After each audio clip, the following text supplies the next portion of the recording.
अस्सलाम वालेकुम and a very warm welcome. आप देख रहे हैं आज पाकिस्तान। मैं हूं सिद्रा इकबाल और यकीनन 25 दिसंबर का दिन जिसमें बहुत सारी सेलिब्रेशन का उनसे शामिल है। छुट्टी तो आप इंजॉय कर ही रहे हैं, घर बैठ के हमारा प्रोग्राम देख रहे हैं, क्योंकि आज पाकिस्तान में बानी पाकिस्तान क़ायद-ए-आज़म मोहम्मद अली जिन्ना का यौम पैदाइश भी मनाया जाता है और पूरी दुनिया में क्रिसमस भी मनाई जाती है। पाकिस्तान में भी हमारे वो पाकिस्तानी बहन भाई जो क्रिसमस को ऑब्ज़र्व करते हैं, उनको मेरी और मेरी पूरी टीम की तरफ से क्रिसमस की बहुत बहुत मुबारकबाद। और ख़ास तौर पे यहाँ ये भी कहना चाहूँगी कि आज मेरी अम्मी का बर्थडे भी है, तो मैं उनको भी विश करना चाहती हूँ, mama happy birthday to you.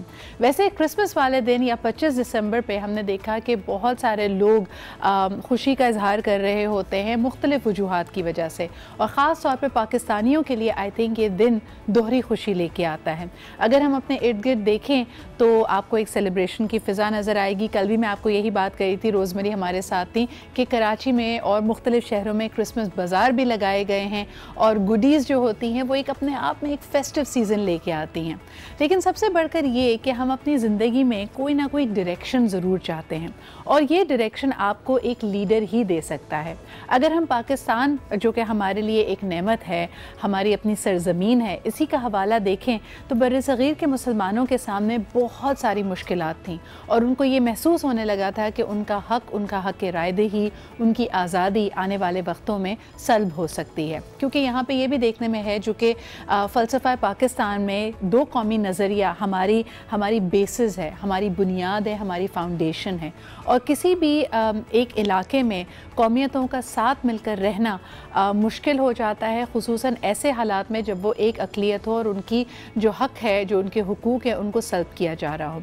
Pakistan के लिए एक बहुत बड़ी सफ़ारती जो कामयाबी गर्दानी जा रही है वो कश्मीरी मुसलमानों का जो हक़ है उसको मंजर आम पे लाना, उसके हवाले से जो यूनाइटेड नेशंस में इस दफ़ा करारदाद मंजूर की गई है, ये एक हमारे लिए अहम बात है। लेकिन कभी इस मसले को ज़रा अपने और करीब ला के देखिए कि अगर हम ब्रिटिश राज के उस यूनाइटेड ब्रिटिश इंडिया में होते जहाँ पे हमारे पास अपनी मजहबी आज़ादी मौजूद ना होती तो हम क्या करते। दूर अंदेशी हमारे उन लीडर्स की, बानी पाकिस्तान क़ायद-ए-आज़म मोहम्मद अली जिन्ना की, और उनके साथ तमाम उन लोगों की जिन्होंने जद्दोजहद की, तहरीक चलाई और बहुत सारी मुश्किल और कठिनाइयों के बाद हमें ये आज़ाद मुमलिकत मिली।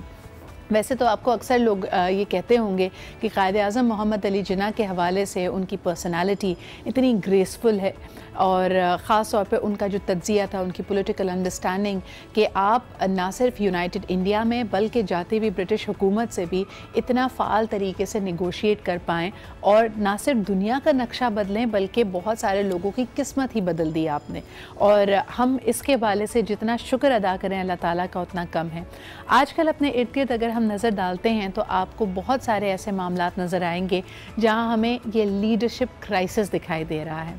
अगर हमने कोई भी मस्बत तब्दीली लेके आनी है तो बहुत ज़रूरी है कि हमें कोई रास्ता दिखाने वाला एक ऐसा रहनुमा जिसमें बुर्दबारी भी हो, दूर अंदेशी भी हो, जिसका इल्म भी हो, नॉलेज भी हो, बहुत ज़रूरी है।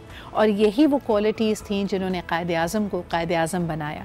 अगर लफ्ज़ या ये जो फ्रेज़ है क़ायद-ए-आज़म, इसको देखा जाए, इसका लफ्ज़ी मायने निकलता है द ग्रेट लीडर के, यानी एक ऐसा अजीम कायद जिसने आपको ना सिर्फ रास्ता दिखाया बल्कि बहुत सारी मुश्किलों में से गुज़रते हुए, अपने ऊपर वो मुश्किलें लेते हुए तदब्बुर के साथ हमें एक आज़ाद मुमलिकत यानी पाकिस्तान का तोहफ़ा दिया।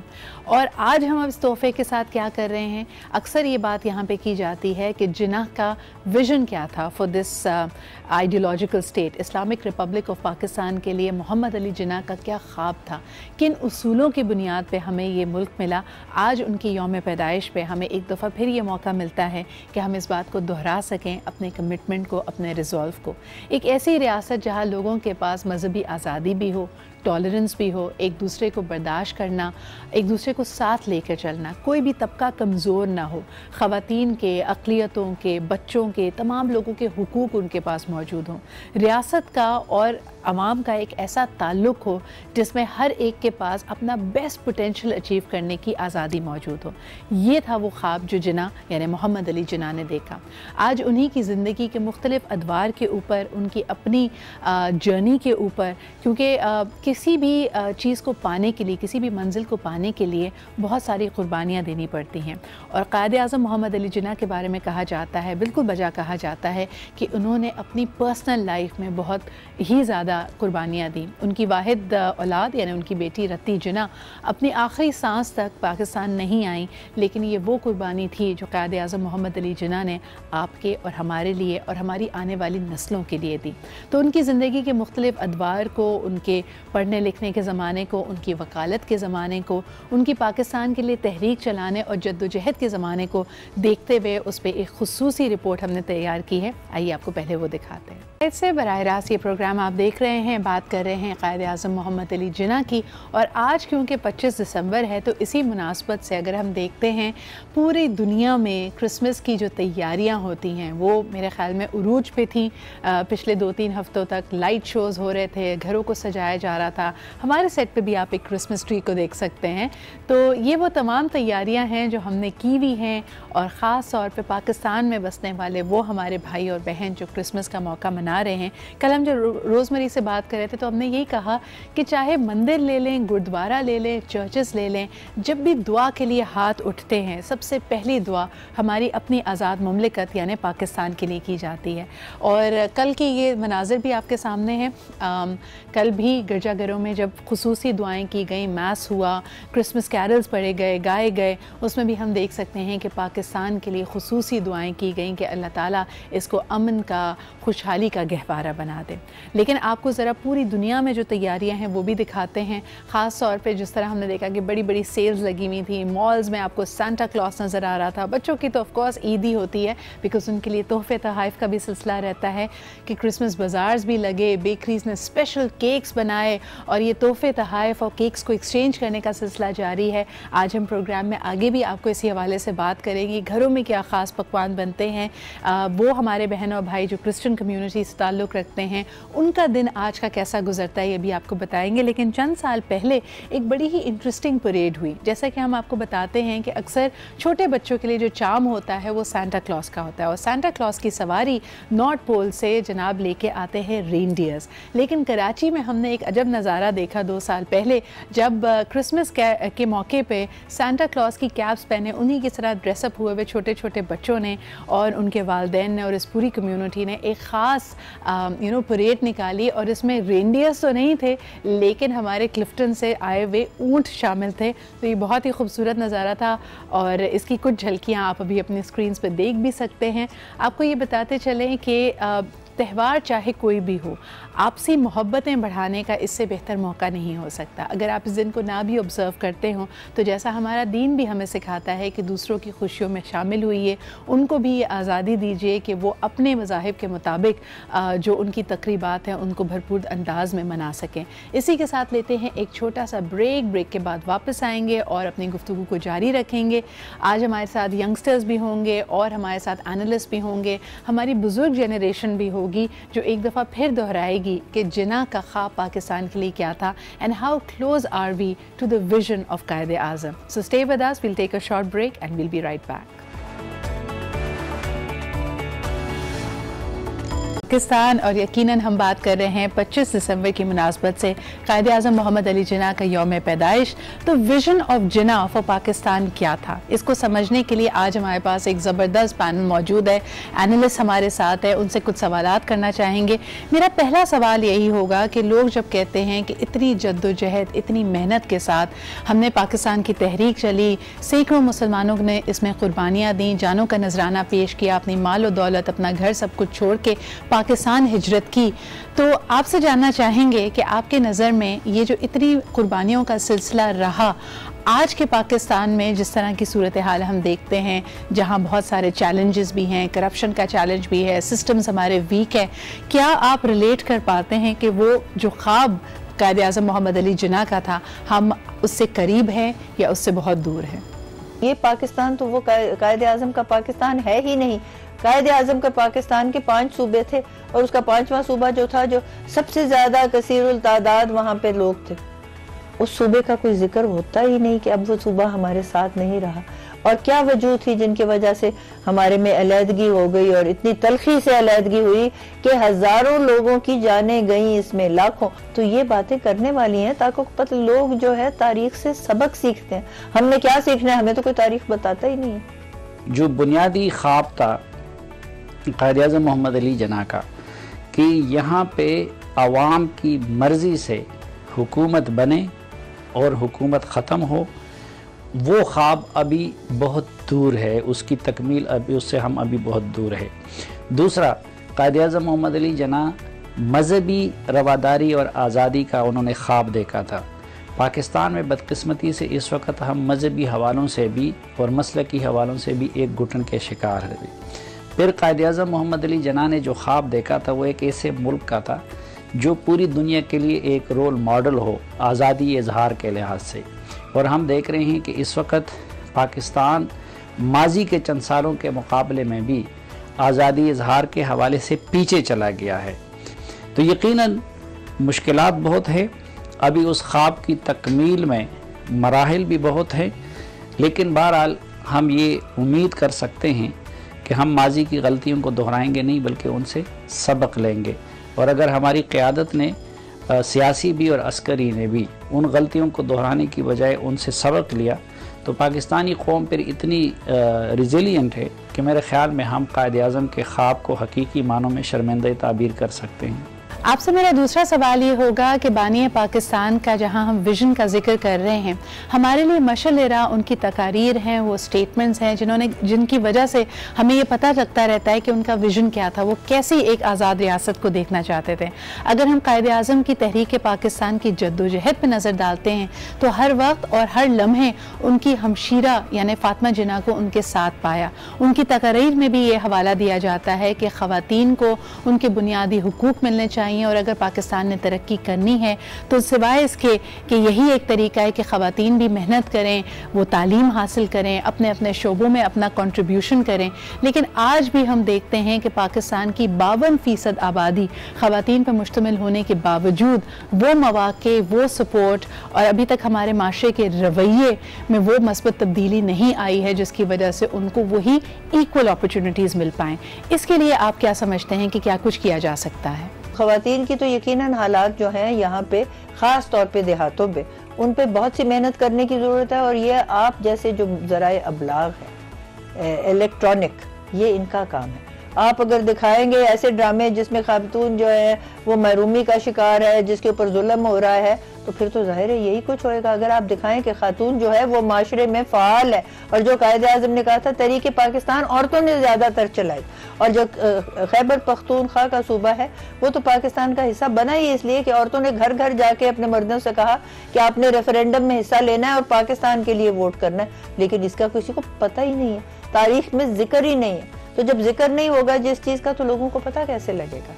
पाकिस्तान में अगर हम ये कोशिश करें कि ये जो सानियो ज़िक्र हैसियत है ख़ातून की, माँ की हैसियत से, बहन की हैसियत से, बीवी की हैसियत से, जो रिश्तों में जो तक़द्दुस हासिल है जिन रिश्तों को, उसको अगर हम मज़ीद परवान चढ़ाएँ और उसको कमज़ोर करने की बजाय हम मज़ीद तवाना करें और उसके साथ साथ तालीम में, रोज़गार में और बाकी जो सियासत में, बाकी जो ज़िंदगी के शोबे हैं उनमें उनको बराबर मौक़े देने के लिए हम कोशिश करें। और उस पर जो गैर ज़रूरी कदगने मज़हब के नाम पे, एक तो हकीकी मज़हबी तालीमात है, एक मज़हब को यूज़ करके ख़वातीन का इस्तेहसाल किया जाता है, क्योंकि हमारे मज़हब ने ख़वातीन को तमाम जायज़ हुकूक दिए। अगर मसलन तालीम की बात है तो हमारे पैगम्बर सल्लल्लाहु अलैहि वसल्लम ने सिर्फ मर्द के तालीम पे ज़ोर नहीं दिया है, बल्कि उन्होंने जिस तरह मर्द के तालीम को फ़र्ज़ करार दिया है इसी तरह ख़ातून के तालीम को फ़र्ज़ करार दिया है। इसी तरह ख़ुद उनकी अहलिया मोहतरमा, उनको उन्होंने तिजारत से नहीं रोका था। तो अगर हम वो मौक़े दे दें उनको, तो मेरे ख़्याल में पाकिस्तान में ख़वातीन की हालत जो है वो बाकी दुनिया के लिए एक रोल मॉडल बन सकती है। जी बिल्कुल। और अगर मेरा आखिरी सवाल आपसे नौजवानों के मुताबिक हो, हम सब जानते हैं कि तहरीक जब पाकिस्तान की चली तो उसमें भी नौजवान पेश थे और उन्होंने ही इस अज़म को लेके वो आगे बढ़े और लब्बैक कहा कायद आज़म मोहम्मद अली जिन्ना की कॉल को। अब मैं अगर आपसे पूछूं कि आज यानी 2018 इख्तिताम पे है, 2019 में हम दाखिल होने वाले हैं, आज का जो नौजवान है उसको कायद आज़म क्या पैगाम देना चाहते हैं, या आप क्या समझती हैं कि इन यंगस्टर्स को किस तरह हिस्सा डालना चाहिए पाकिस्तान की तरक्की और खुशहाली के लिए? क्या वो उनसर है जो आज मिसिंग है? कहीं लोग कहते हैं कि हम बड़े सेल्फिश हो गए हैं, सिर्फ अपने बारे में सोचते हैं, मुल्क का ख्याल नहीं करते, सोसाइटी का ख्याल नहीं करते, मुमलिकत को क्या हम दे सकते हैं उसके बारे में नहीं सोचते। तो आपका क्या पैगाम होगा नौजवानों के लिए जो आप समझती हैं कि कायद आज़म का भी पैगाम यही होता? कायद आज़म का तो नौजवानों के लिए जब भी वो मुखातिब होते थे वो कहते थे आप जो हमारी तहरीक है आप इसके सिपाही है, और वो वाकई उन्होंने सिपाही बन के साबित किया। ज़्यादातर आज हमारी आबादी जो है वो नौजवानों पे मुश्तमिल है, और मैं समझती हूँ कि हमारे नौजवान जो है वो पुरुमीद भी है, उनमें जोश भी है, बलबला भी है, लेकिन उनकी हिदायत नहीं होती, इसलिए कि हमारे जो है निसाब उसमें कोई जिक्र ही नहीं है कि पाकिस्तान कैसे बना, पाकिस्तान की तहरीक की क़यादत किसने की, नौजवानों ने उसमें कैसा हिस्सा लिया, फिर कैसा हमारे मुल्क टूटा। ये सब चीज़ें हैं, इनसे सबक सीखते हैं नौजवान। लेकिन मैंने देखा है कि उनमें बहुत जोश वलवला है, वो चाहते हैं कि पाकिस्तान की तरक्की और तामीर में हिस्सा लें। मेरे ख्याल में इस वक्त पाकिस्तान को जो सबसे ज़्यादा कायद आज़म की सीरत को जिस हवाले से फॉलो करने की ज़रूरत है वो एक ये कि मुनाफिकत से परहेज़, और दूसरा दयानतदारी, और तीसरा मेहनत। ख़ुद कायद आज़म की ज़िंदगी जो है बेपनाह मेहनत से इबारत थी, और मेरे ख़्याल में इस वक्त हम एक बातों के लिए और नारों के लिए मशहूर कौम तो बन गए हैं, लेकिन मेहनत को हमने छोड़ दिया है।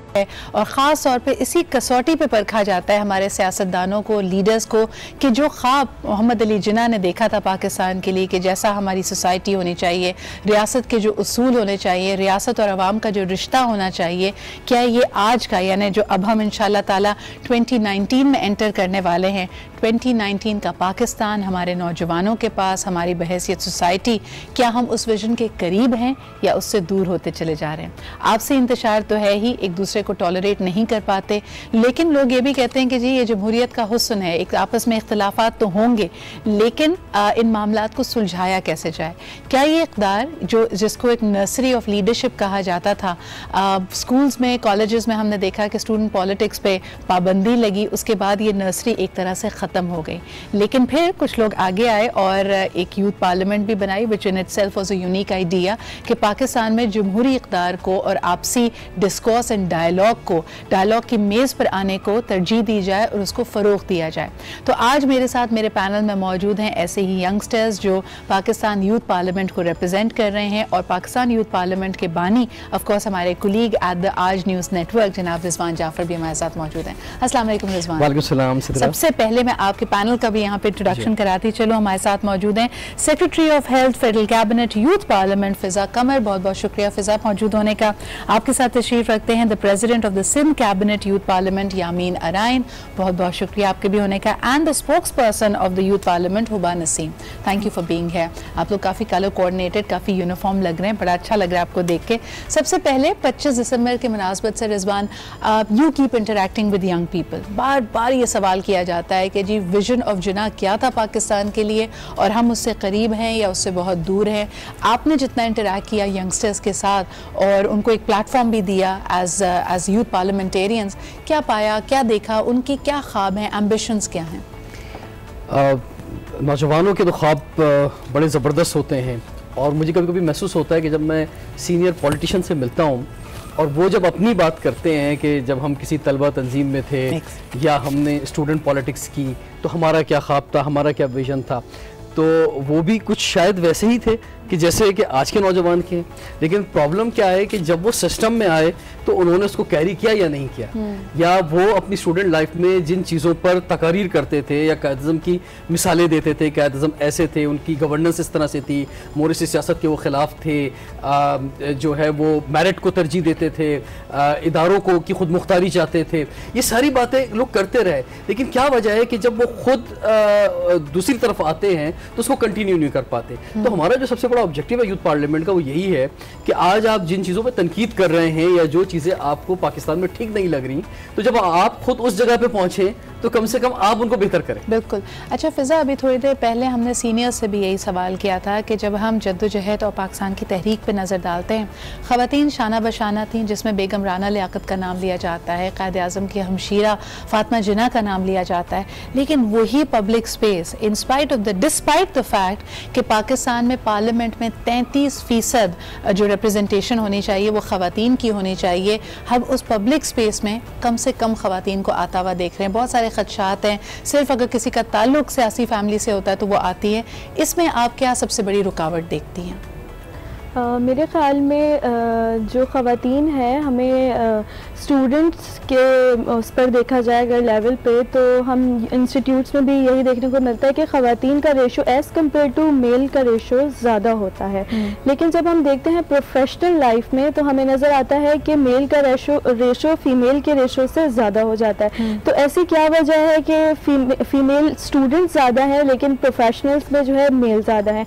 तो जहाँ तक मुझे वजह लगती है, हमारा कल्चर और ट्रेडिशन कुछ इस तरह का है कि शायद फीमेल आगे कंटिन्यू नहीं कर पाती, वो चाहती भी है तो उनको करने नहीं दिया जाता, या कुछ इस तरह की रुकावट आ जाती है। जैसे पॉलिटिक्स के हवाले से कुछ लोगों में ये मशहूर है कि पॉलिटिक्स अच्छी नहीं होती या फीमेल के लिए ख़वातीन के लिए कंड्यूसिव नहीं है, ख़वातीन के लिए फील्ड अच्छी नहीं है। तो इस वजह से भी ज़्यादातर ख़वातीन वहाँ जाना पसंद नहीं करती, या फिर अगर उनका दिल भी चाहता है, उनका इंटरेस्ट भी होता है, तो फैमिली की तरफ से इतना ज़्यादा प्रेशर होता है कि वो जा नहीं पाती और कंटिन्यू नहीं कर पाती। वो कहते हैं कि जिस किस्म की यानी मुश्किलात हैं या जो माहौल है, या तो आप उसी सिस्टम का हिस्सा हो, आपने अपने घर में भाइयों को, दादा को, अब्बा को पॉलिटिक्स में बड़ा फोर फ्रंट पे देखा हो, दूसरी फैमिलीज़ के लिए अब्जॉर्ब करना मुश्किल होता है। लेकिन that is changing of course with young parliamentarians like yourself. आप क्या कहेंगे यामीन? अगर मैं यामीन के बारे में और बताऊं, ये हैदराबाद से, अच्छा, और आपके प्रोग्राम के लिए खास तौर पे हैदराबाद से ट्रैवल, ज़बरदस्त, हम बहुत बहुत मशकूर हैं आपके कि यामीन आप आए। और ख़ुसूसन जो एक और फ़र्क का यहाँ पे जिक्र करना चाहूँगी, क्योंकि ये तफ़रक़ा ही है जिसने हम में इंतशार बर्पा किया हुआ है। आप क्या समझते हैं कि पाकिस्तान में जो बड़े शहर हैं, कराची, लाहौर, इस्लामाबाद, वहाँ के मौक़े, वहाँ की अपॉर्चुनिटीज़ ऑफ कोर्स बहुत ज़्यादा हैं, सिविलाइज्ड है। छोटे शहरों में जो हमारे देही इलाकों की बातें करें, जो छोटे शहर हैं, एडजॉइनिंग सिटीज़ हैं, इवन अ सिटी लाइक हैदराबाद, क्या नौजवानों के लिए वही अपॉर्चुनिटीज़ मौजूद हैं, या अब उसमें कुछ तब्दीली आ रही है कि अब क्रिएट की जा रही हैं अपॉर्चुनिटीज़? ऐसा कह सकते हैं कि शायद कोई 5% चेंज आया होगा। 5%। अभी तक बहुत ज़्यादा चेंज की ज़रूरत है। जो मौके यहाँ कराची में या इस्लामाबाद में या बड़े शहरों में मिलते हैं, वो छोटे शहरों में अभी तक भी, मैं इंटीरियर सिंध तकरीबन सारा देख चुका हूँ, तो उसमें ऐसी चीज़ अभी तक नहीं मिलती। बहुत कम जो है वो अपॉर्चुनिटीज़, एक्सपोजर भी नहीं दिया जाता। अगर बच्चा कुछ कर भी रहा है, यंग यूथ कुछ कर भी रही है, तो वो वहीं दब जाती है, उसको एक्सपोज नहीं किया जाता, वो सोशल नहीं होती, वो मीडिया पे नहीं आती, मीडिया कवर नहीं कर पाता उनको, क्योंकि वहाँ पे उनको जो है वो मीडिया को भी वहाँ प्रॉब्लम्स क्रिएट होते हैं कि वहाँ पे कवर नहीं करने दिया जाता। ये सारी चीज़ें जो हैं वो अभी तक वहाँ पे प्रॉब्लम्स हैं। और इसके साथ साथ अगर हम एजुकेशन की बात करें तो वो भी लैक है, क्योंकि एक एजुकेशन इदारे ऐसे होते हैं कि जो कि यंग यूथ को आगे बढ़ाते हैं, अपने पास करिकुलम एक्टिविटीज़ के साथ साथ जो एक्स्ट्रा करिकुलम एक्टिविटीज़ में आगे लाते हैं, लेकिन अभी तक प्रॉब्लम है। सही। मैं खुद हैदराबाद से ताल्लुक़ रखता हूँ, तो यकीनन हमारी यही जंग होती है कि किसी ना किसी तरह हम जो है वो अपने यूथ को आगे लाने की कोशिश करें। यामीन, कैसे इरादा किया यूथ पार्लियामेंट का हिस्सा बनने के लिए? यानी ये एक हंगर थी, एक ड्राइव थी कि भाई क्योंकि मौके नहीं है तो जो मौका भी आए उसको अवेल किया जाए, उसमें अपना हिस्सा डाला जाए। आज से तकरीबन 4 साल पहले की बात है कि यही एक भाग जो है ना वो आपके पास जोश चल रहा था दिमाग के अंदर कि आखिर ऐसा क्यों नहीं हो रहा, कौन सा ऐसा प्लेटफॉर्म है कि जिसे चूज़ किया जाए, कौन सा ऐसी चीज़ है कि जिसे जो है वो आगे लाया जाए। बहुत सारी ऑर्गेनाइजेशंस का देखा भी, लेकिन फिर रिजवान भाई से अचानक मुलाकात हुई है। ये इनका ये बड़ापन है और इनकी ये लीडरशिप है कि ये पूरे सिंध में ट्रैवल करते हैं और पूरे सिंध में जो है वो यूथ पार्लियामेंट के मेंबर्स हैं। आसान काम तो लोग कहते हैं ना, जैसे बड़े शहरों में जाना या बहुत ज़्यादा एक्सेसिबल सिटीज़ में जाने का काम तो हर कोई कह लेता है, लेकिन वाकई credit goes to Rizwan to engage young people at every level, at every city. तो रिजवान, मुझे ये बताइएगा कि अक्सर जब आपके कान में ये आवाज़ पड़ती होगी, लोग कहते हैं कि जी मुल्क में लीडरशिप क्राइसिस है, इश्यूज़ का सब जानते हैं, हैं, इश्यूज़ के शायद सॉल्यूशंस भी हमारी नज़रों के सामने, लेकिन वो एक शख्स जो महवर बने इन सब चीज़ों का, जो उनको लीड करे, जिसकी कायदाना सलाहियत इतनी हो, वहाँ एक बहुत बड़ा गैप है। आप समझते हैं कि ये young parliamentarians will be able to fill that gap? अब पाकिस्तान के जो हालात हैं, मतलब दूर से चीज़ें कुछ और नज़र आती हैं, करीब से जाते हैं तो चीज़ें बदल जाती हैं। बहुत मुश्किल है, बहुत टफ़ है, क्योंकि आप देखें जमहूरियत जो है वो एक मोरसी सियासत है, ख़ानदानी सियासत है, उसका सिलसिला मौजूद है। दूसरा, हमारी इस सियासत के अंदर पैसे की एक बड़ी, आपको मालूम है, रेल पेल है। मतलब एक इलेक्शन लड़ना करोड़ों का काम है। इवन हम एक ऑर्गेनाइजेशन से नॉट रॉन्ग, इस दफा आपने इरादा किया था 2018 की कोई बात चल रही थी कि शायद प्रोविंशियल लेवल पे या otherwise you will be contesting, फिर क्या हुआ उसका रिजल्ट? हमने यूथ पार्लियामेंट के तहत जदीद पाकिस्तान तहरीक के नाम से एक मूवमेंट बनाई हुई, हमारा इरादा भी था, लेकिन अच्छा आपने नया को चेंज कर जदीद पाकिस्तान, हमने कहा भाई लोग नए पाकिस्तान की बात करें, हम जदीद पाकिस्तान की बात करें। और हमने जो ये जदीद पाकिस्तान बनाई, इसका ताल्लुक शहरों से था कि जिस तरह शहरों की क्रिकेट टीमें होती हैं, तो शहरों की नौजवानों की वो टीमें हो जो अपनी लोकल गवर्नमेंट के साथ मिलकर या MP MNAs के साथ मिलकर जो है रियल चेंज एग्जीक्यूट कर सकें, और उनको जो है वो ज्यादा कुछ बड़ा ना सोचें, थिंक ग्लोबली जरूर हो लेकिन एक्ट लोकली हो, और वो अपने इलाके के बारे में पेपर्स बनाएं। तो कहीं से तो शुरुआत करें। अक्सर ये होता है कि हम जब मसाइल का मुआवजा करने बैठते हैं और गिनते हैं कि भाई क्या क्या चैलेंजेस मौजूद हैं, sometimes it's so overwhelming that you are unable, you know there is an executive paralysis, अब आगे ही नहीं बढ़ पाते। वो आपसे एक छोटी सी बात कर दूं, जो आपका सवाल था कि देखिए बात क्या होती है कि लड़ना जो है किसी भी काम के लिए वो मुश्किल नहीं है, पाकिस्तानी कौम लड़ने में बहुत आगे, लेकिन प्रॉब्लम क्या है कि हम लोग लड़ने से नहीं डरते, हम लोग हार से डरते हैं।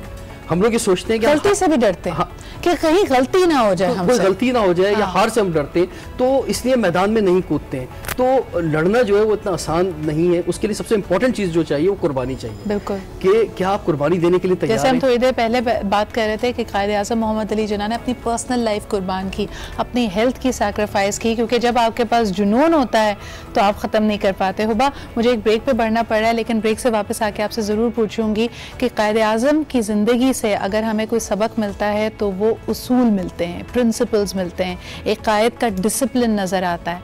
आज जो हमारे सामने सूरत हाल है, अक्सर हम कहते हैं कि नज़रियाती या उसूलों की पॉलिटिक्स वो ख़त्म हो चुकी है, और हम सिर्फ एक ऐसे माहौल में आ गए हैं जहाँ पे हम ज़ोर ज़बरदस्ती से अपनी बात मनवाना चाहते हैं।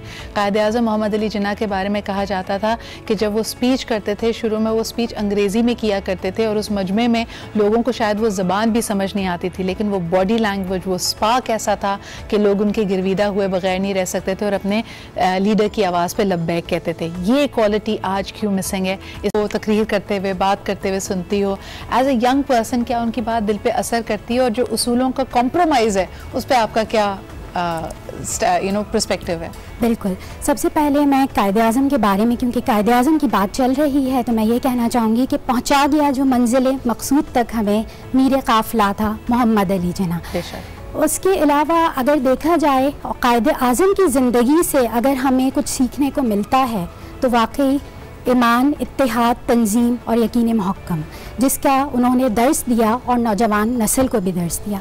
कायदे आज़म को अगर हम कुछ सीख सकते हैं तो आप ये देखिए कि 1940 में मुस्लिम लीग के जलसे में उन्होंने कौम से खिताब करते हुए ये कहा था कि मैं ये नहीं कहता कि पाकिस्तान बन के रहेगा, मैं कहता हूँ कि पाकिस्तान बन चुका है। ये उनका यकीन मुहक्कम था।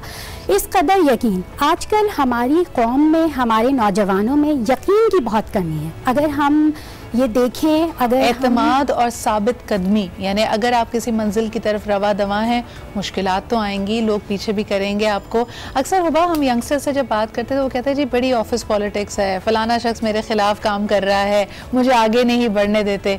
कायदे आज़म को या किसी भी बड़े लीडर को देखो, वो इसी तरह के मामलात और चीज़ों को डील करते हुए आगे अपना रास्ता बनाते हैं। आप क्या समझती हैं, यूथ इतना डिजेक्टेड, इतना रिजेक्टेड क्यों फील करती है? इसलिए यही बात कि उनको अपने ऊपर यकीन नहीं है। और अगर आपका दिल साफ है, कायदे आज़म उनके पास उनका पर्सपेक्टिव, उनका नज़रिया क्लियर था, विजन क्लियर था। इसलिए अगर आप भी कोई भी चीज़ हासिल करना चाहते हैं, आप अपने किसी भी मकसद में कामयाब होना चाहते हैं, तो सबसे पहली चीज़ आपका यकीन है। सही। अगर आपके पास यकीन है तो आपको लोग भी अच्छे मिलेंगे, आप जैसे हैं आपको वही लोग दिखाई देंगे। अच्छा, एक बड़ा डिस्कनेक्ट आता है रिजवान, अगर आपसे पूछूं, when you put a forum like youth parliament together, फिर हमारी अपनी ये इन इंस्टीट्यूशंस का अपना तकद्दुस है, आपको और मुझे, जैसे हमें मौका मिलता है, हम सुप्रीम कोर्ट्स, हम पार्लियामेंट्स और इन पार्लियामेंटेरियन से मिले भी, सियासतदान, तो एक हम आइडियलिस्टिक सोच लेके चल रहे होते हैं, और फिर जब आप सूरत हाल और एक्चुअल करंट अफेयर्स को डील करते हैं तो कहते हैं बहुत बड़ा डिस्कनेक्ट है। आप इसको कैसे फेस करते हैं? चांद को जब करीब से देखा, दूर से देखने की शय निकली। तो काफी दागदार था। तो लेकिन इसमें यह है कि जैसे यूथ पार्लियामेंट का जो बड़े ऑब्जेक्टिव्स हैं, उसमें एक ऑब्जेक्टिव ये भी है कि this is the bridge between youth and government authorities. तो उसमें क्या होता है कि गवर्नमेंट अथॉरिटीज की जब हम बात करते हैं तो हमें कभी कभी महसूस होता है कि वो अलग मखलूक है और आवाम या नौजवान, एक आम गरीब बच्चा, वो अलग मखलूक है। आई होप आप खलाई मखलूक का जिक्र ना करें अब यहाँ पे।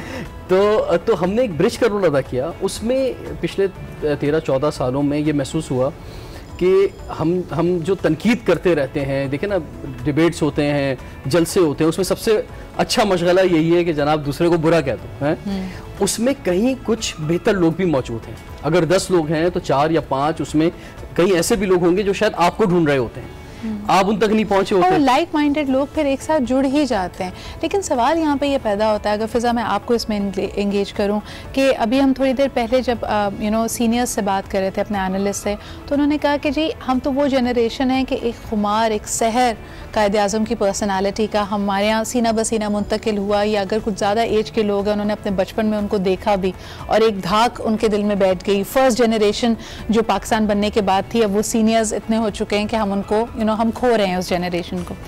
आज का जो नौजवान है जिसने शायद कायद आज़म के बारे में सिर्फ किताबों में ही पढ़ा है, अपनी पाक स्टडीज़ की बुक्स में पढ़ा है, आप एज ए यंग पर्सन उनकी ज़िंदगी से क्या सीखते हैं, या उनको किस तरह अपना आइडियल कैसे मानते हैं? सबसे पहली बात तो ये कि आजकल नौजवानों में लैक ऑफ रीडिंग भी बहुत ज़्यादा हो गई है। हम पढ़ने से ज़्यादा हम बोलने पे बहुत ज़्यादा फोकस कर रहे होते हैं, और यही वजह है कि हम सीखते नहीं हैं, बस बोलते ही हैं, और फिर बहस दर बहस होती है जिसका कोई नतीजा भी नहीं निकलता और कोई पॉजिटिव सर्कमस्टांसेस भी नहीं उससे क्रिएट होते।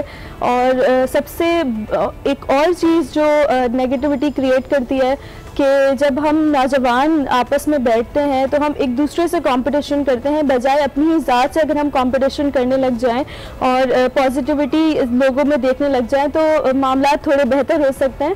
हम कायद आज़म की ज़िंदगी से बस थोड़े से उसूल हमने उठा लिए हैं कि बस चूज़ की तरह के बस जो है इत्तेहाद, तंजीम, यकीन, महकम, इसको हमने पढ़ा ज़रूर है लेकिन इस बात को हमने समझा नहीं है और इस बात को इम्प्लीमेंट तो हमने बिल्कुल भी नहीं किया। बिल्कुल, जिस तरह हम अगर यूनिटी, फेथ, डिसिप्लिन की बात करें तो डिसिप्लिन तो हमें कहीं नहीं नज़र आता। आज जिना के पाकिस्तान में जो ट्रैफिक का हाल है, जहां हर कोई आगे निकलने की रेस में है, और ये सिर्फ ट्रैफिक तक ही नहीं, हमारे स्कूलों, कॉलेजों, घरों, दफातर, हर जगह ये इसी तरह की रेस है।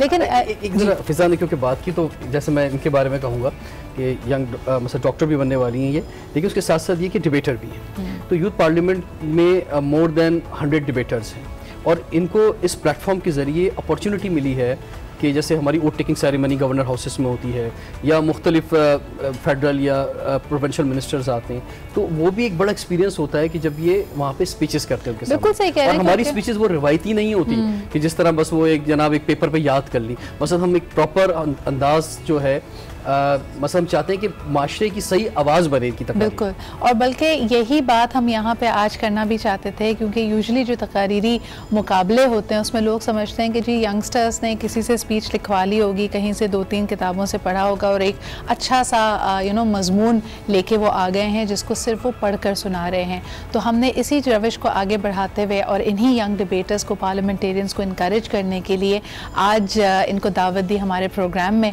और ख़ुसूसन यही टॉपिक दिया, जिना का पाकिस्तान, द विजन ऑफ जिना क्या था। तो आइए सुनते हैं कि ये क्या कहना चाहते हैं। ये अलग बात है कि खामोश खड़े रहते हैं, फिर भी जो लोग बड़े हैं बड़े रहते हैं। ऐसे दरवेशों से मिलता है हमारा शजरा, जिनके कदमों में कई ताज पड़े रहते हैं। सदर अली वक़ार, 14 अगस्त 1947।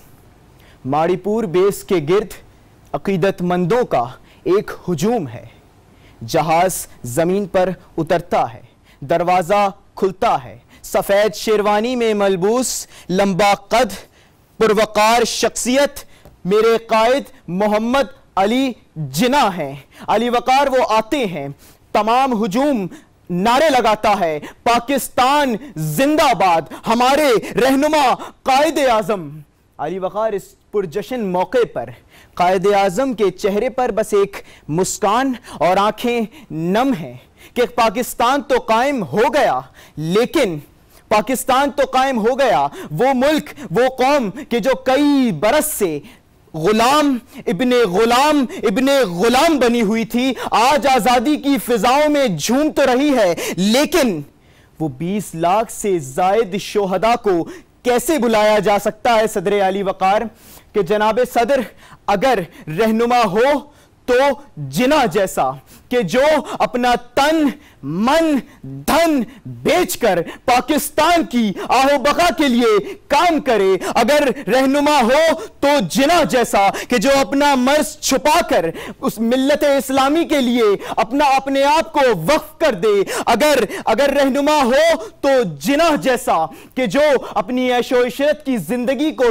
तर्क करके मुसलमानों के लिए जिहाद करता है और 1 रुपए माहाना सैलरी पर अपना महीना गुजार देता है। सदर अली वकार, मैं जानता हूं कि आज का पाकिस्तान जिना का पाकिस्तान नहीं है, मगर अभी हम मायूस नहीं हैं, क्योंकि अभी इसराफील ने सूर नहीं भूका जो जमीन के सीने में इर्तियाश पैदा कर दे। मुझे उम्मीद है कि यह पाकिस्तान जिना का पाकिस्तान बनकर रहेगा, कि इसमें कुछ शक नहीं कि तू माबूद भी है, इसमें कुछ शक नहीं कि तू मस्जूद भी है। मेरे मालिक अमवालो नफस मुझको जगा, मैं के सजदे में हूं, कुम कहकर उठा, कुम बिइज़्निल्लाह से तकवीमे जमात कर दे। मेरे मौला कोई सारक़ैज़ी की साथ कर दे, मेरे मौला कोई सारक़ैज़ी की साथ कर दे। शुक्रिया। सदर अली वकार, होली और ईद साथ साथ मनाने वाले दोस्त कहीं खो चुके, वो दोस्त जो जानते हैं कि मैं हक पर हूं, मगर ज़मीनी आकाओं के डर से वो मुझे अपना दोस्त कहने से घबराते। सदर अली वकार, देखिए मेरे हालात, ये हालात कि जिन्होंने मुझे गोरों के जूतों की नोक से खैरात अपनी इज्जत नफ्स को बेचकर उठाने पर मजबूर कर दिया। ये हालात कि जिन्होंने मेरी बहन की इस्मत को लूट खाया है, और ये हालात कि जिन्होंने मेरे भाई की बोटियों को जिस्म से जुदा कर दिया। और ऐसे हालात में एक आवाज़, जिस आवाज़ को सब मोहम्मद अली जिनाह की आवाज़ कहते हैं, अंधेरों में उजालों की नवीद बनकर उभरी।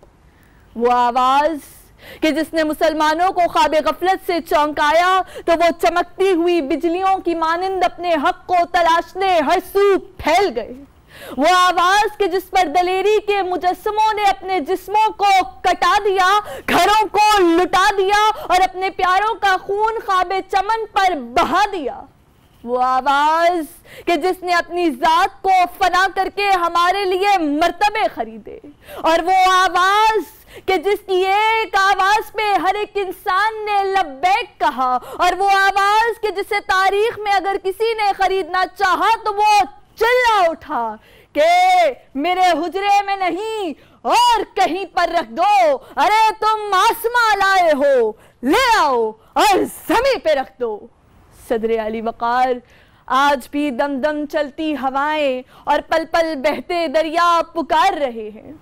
सुनो ए कायद आज़म, तुम्हारी फिर जरूरत है। हमें दिलवाई आज़ादी बसीरत से तदब्बुर से मिला करती है ये नेमत, नसीबों से मुकद्दर से, और ये नेमत छिन भी सकती है।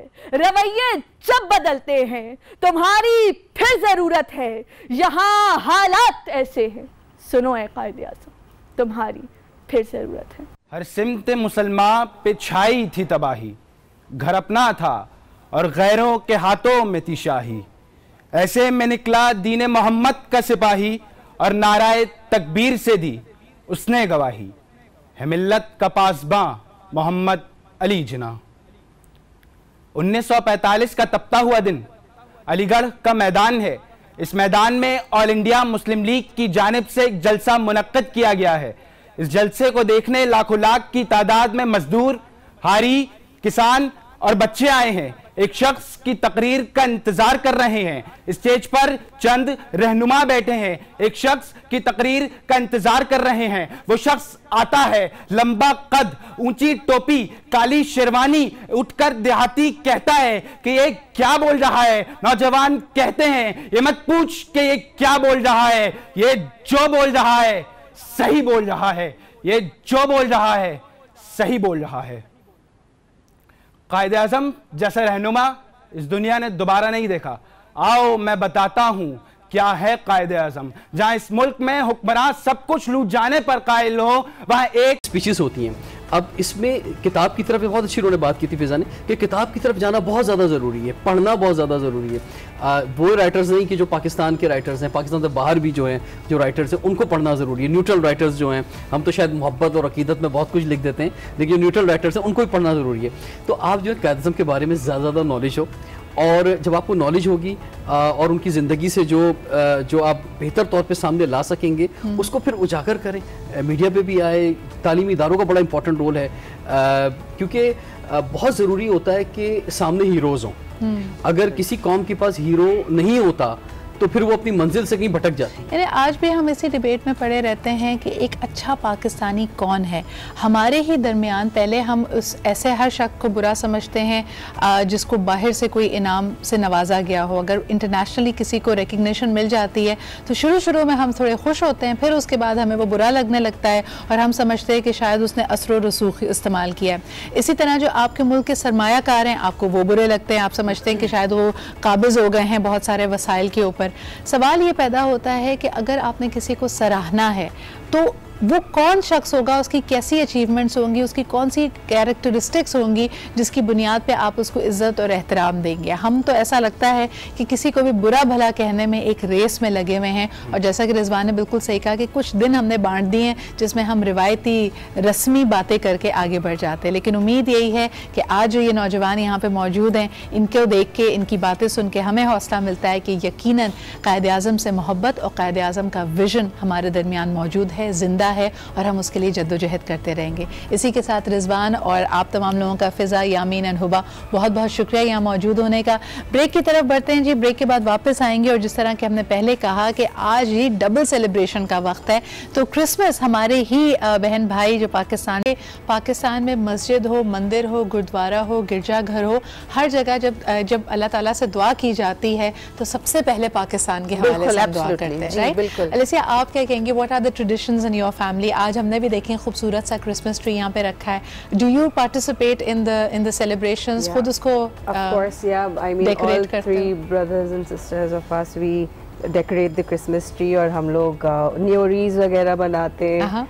And you know the Christmas treats you call them, तो milk toffees वगैरह। milk toffee होती है, मैदे की चीजें बनती हैं, फिर वो सूजी और वो डाल के उसको फिल करके, जैसे सुनते ही हैं हम, आते हुए तो कोई नहीं लेके आया हमारे लिए, लेकिन चलो खैर कोई बात नहीं, हम कभी और खा लेंगे। So ये चीजें सारी हम लोग बनाते हैं, and usually I mean we can start a week before but we always do it like 2 days before Christmas। I love the fact कि इस वक्त अगर आप कराची की, पाकिस्तान की किसी भी बेकरी में चले जाएं, आपको केक्स नहीं मिल रहे क्योंकि केक्स एक्सचेंज किए जाते हैं। फिर जैसा कि आपने खुद कहा कि वेडिंग सीजन भी है, पर आई लाइक हंटर बीफ नहीं मिलता। हंटर बीफ नहीं मिलता भाई, और हम लोगों को ही नहीं मिलता। लेकिन क्या कहेंगी, खुद केक बेक करती हैं आप? मैं तो नहीं करती। नहीं करती? नहीं, I'm not, टाइम नहीं मिल पाता। टाइम ही नहीं मिल पाता है, लेकिन जैसे उसने बताया अक्सर घरों में बनता है। हाँ। और जिनके पास देखिए हर किसी के घर में तो अवन्स वगैरह नहीं होते, तो लोग पुराने तरीके से पतीलों में भी बनाते हैं। बिल्कुल बिल्कुल। My mom bakes, so she makes Christmas cake. So yeah, I really look forward to Christmas. और उसको पहले से सोक करके रखा जाता है, all the raisins and everything, all the goodness of it। and सबसे बड़ी चीज़ यहाँ पे इस दफ़ा मुझे बड़ा मज़ा आया कि कराची में भी हमने देखा कि बहुत सारे क्रिसमस बाजार्स भी लगे। Alicia, do you go and do you shop for some things over there? Usually we चलाओ the Christmas tree for a couple of years, but कभी अगर ऐसा होता है कि अगर वो tinsels वगैरह नहीं हो तो हम उसके लिए शॉपिंग ओके। और क्या कहोगी, मैंने जिस तरह हर दफ़ा ट्रेंड्स की बात की जाती है, अब हमारे क्योंकि हम सब साथ रहते हैं तो बहुत सारे आपने ट्रेंड्स भी अडॉप्ट किए होंगे। ईद वाले दिन हमारे यहाँ तो सवैयाँ ज़रूर बनती हैं, तो आप लोगों के क्या कोई ख़ास जो क्रिसमस ट्रीट्स का आपने जिक्र किया, what is on the menu today? That is in the and plus there's this thing you know we also roast chicken and we also roast tongue as well.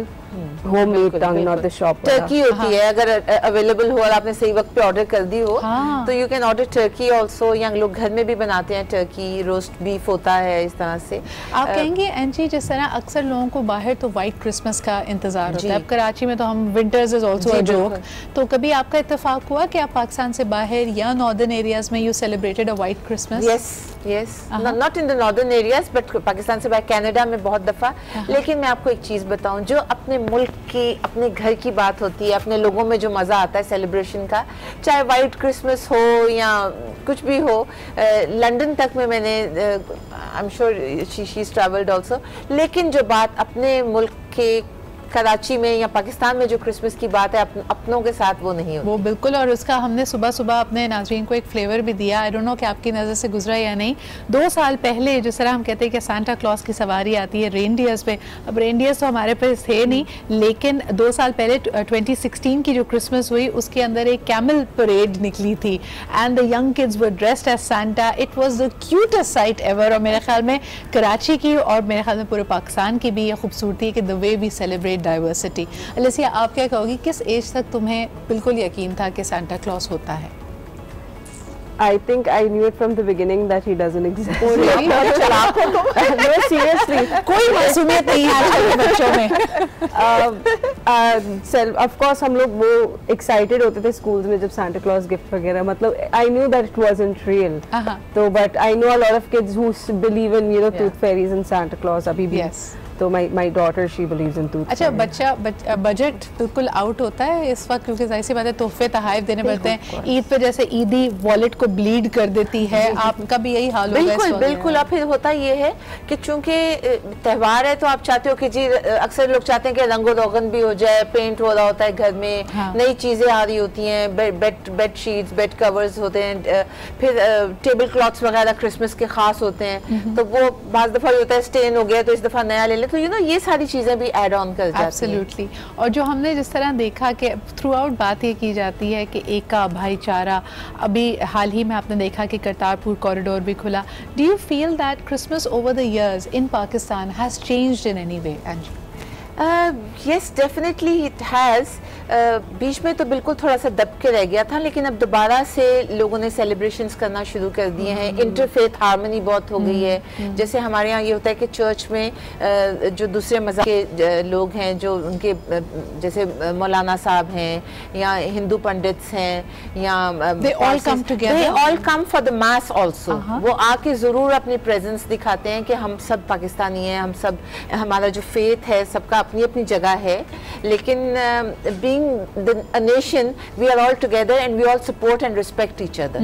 अच्छा, ये तो आपने जैसे कल कहा मिडनाइट मास, फिर उसके बाद आज सुबह से ही सेलिब्रेशंस एंड ऑल, आज रात का फिर क्या? और इस दफ़ा मेरे ख्याल में न्यू ईयर पे भी और क्रिसमस पे भी हमें थोड़ा सा हमारे मज़े को किकरा ये बात कर रही है कि वीक डेज में है, वीकेंड नहीं मिला इस दफ़ा हमें, तो आपको भी इस बात का अफसोस है अलिसिया? नहीं, because even in schools, or like my mom she works in school and so does my brother, so उनको तो ऑफ वैसे भी मिल जाता है, so we get our winter vacation हुई भी हैं। ओके, मगर रात की क्या प्लानिंग है? कोई खास डिनर है? जी, मेरे यहाँ तो ओपन हाउस होता है, सारे फ्रेंड्स वगैरह सब फैमिली, तो एक रात को 2-3 बज जाते हैं क्रिसमस वाले दिन मेरे यहाँ तो, and I am sure her family का यही होता है। Yeah, we will be having guests at our place। लेकिन मुझे सबसे ज़्यादा मज़ेदार लगता है कि आप जो बैठ के, because see the morality of it, और जो क्यूट और बहुत ही खूबसूरत मैसेजेस होते हैं, उसके लिए बहुत सारे क्रिएटिव वेज हैं टू गेट इट अक्रॉस। तो मेरा favourite genre of movies of all time are the Christmas movies. तो आप बैक टू बैक देखें, अगर आप नेटफ्लिक्स पे बैठे हैं वो लगाइए, and it just feels very festive that way. And जी, आप क्या कहोगे? बिल्कुल बिल्कुल, मुझे बहुत सारे मेरे जो मुस्लिम फ्रेंड्स हैं या हिंदू फ्रेंड्स हैं, वो यही कहते हैं कि although they have nothing religiously, मतलब उन्होंने कोई चर्च में नहीं जाना होता, लेकिन उनको बड़ा मज़ा आता है, उनको एक दे लुक फॉरवर्ड के आना है, हमारे यहाँ आना है, या और जो दूसरे फ्रेंड्स हैं उनके घर जाना है, उनको विश करना है, उनके साथ टाइम स्पेंड करना है। फिर जिस तरह से होता है क्रिसमस कैरल्स गाते हैं, तो वो बहुत इंजॉय करते हैं। और अब तो आप देखेंगे कि बहुत सारे घरों में जस्ट बिकॉज बच्चे बहुत इंसिस्ट करते हैं, आप schools and college way for instance, और आप वेट कर रहे हैं कि हाँ वो बंदा या बंदी वो ये काम करेगा तो फिर मैं हैप्पी होंगी, so it doesn't work like that. You're looking externally for validation, it never comes from there. You'll always feel very empty inside. तो एंजी, अगर मैं आपसे पूछूं कि जो मैंने सवाल एलिसिया से भी किया था कि आजकल the young people, do you feel that they believe and they are as connected to the power of prayer? देखिए कुछ बच्चे हैं जो हैं, लेकिन होता यह है कि हम दुनिया की चीज़ों में इतने मगन हो जाते हैं कि हम एफर्ट ही नहीं करते कि अपनी होली बुक्स को खोलें। सही, ठीक है। अगर नमाज भी पढ़ते हैं या चर्च भी जाते हैं या जुमे की नमाज भी पढ़ते हैं, तो वो इतना प्रेशर होता है फैमिली का, जैसा लिशा ने कहा, तो वो दिल से नहीं होता। अगर हम उनको थोड़ा थोड़ा करके सख्ती ना करें, हम उनको प्यार से कहें कि थोड़ा सा बच्चे ये पढ़ लो या मुझे भी समझा दो या इस तरह से, तो बच्चे जब परेशान होते हैं, एग्जाम्स होने वाले होते हैं, तो हम उनसे कहें कि स्टडी करो, अगर नींद नहीं आ रही, थक गए हो, तो थोड़ा सा प्रेयर करो, God is definitely going to listen to you. और एक गैबी ताकत है जो आपकी हेल्प करेगी। अगर आपको डर लग रहा है अंधेरे में, मैं अपने बेटे से यही कहती थी कि you know I used to tell him कि जीसस वेयर आर यू, या अल्लाह, यू नो ऑलवेज से, कि बच्चे को समझाएं कि बेटा डरो नहीं अंधेरे में, कुछ